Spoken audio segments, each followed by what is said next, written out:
On the way to Binondo Church, so nag-e-trike na lang kami at sobrang traffic. So we came from Tutuban Mall, doon na lang kami nag-park.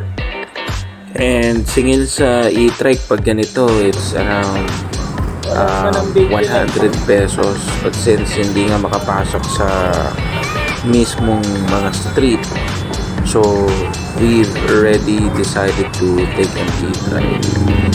Kaso yun nga, doon na kami hinatid sa kanto, so we still paid for 40 pesos. Naglakad na lang kami. Actually malapit lang naman. We thought na masyadong malayo yung lalakarin, so but we don't have any choice but to still maglakad na lang talaga.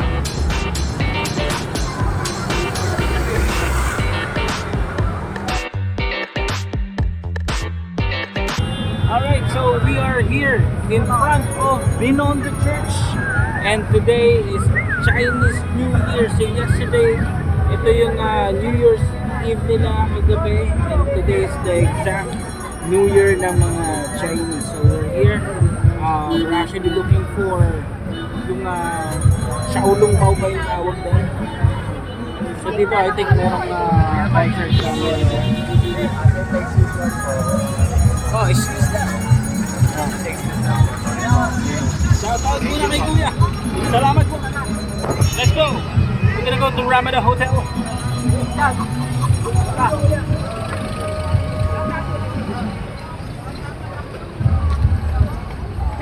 Ramada. Sarado lahat ng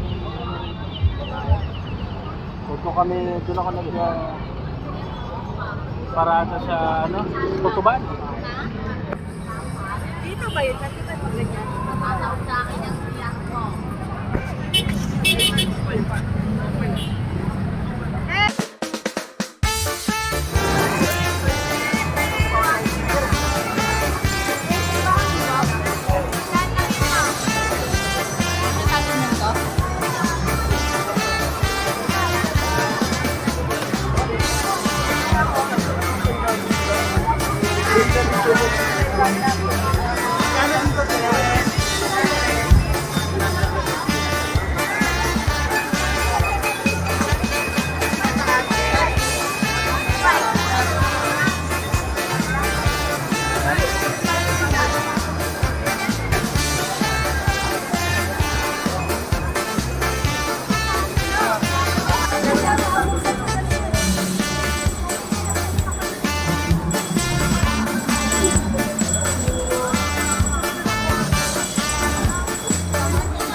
Since nagutom kami sa paglalakad, so we're gonna try the tasty dumplings, and lahat talaga ng resto pag ganitong Chinese New Year is ang haba ng pila, sobra.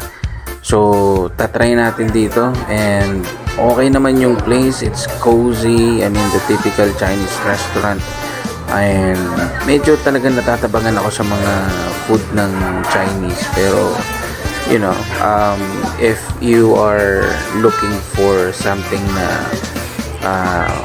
I mean noodles, mga ganyan, and dito raw yung malaking pork chop, so titikman natin yung mga dumplings nila, like yung kuchay. I mean it's a thumbs up pa rin. I'm gonna give it like 8 out of 10, so very good.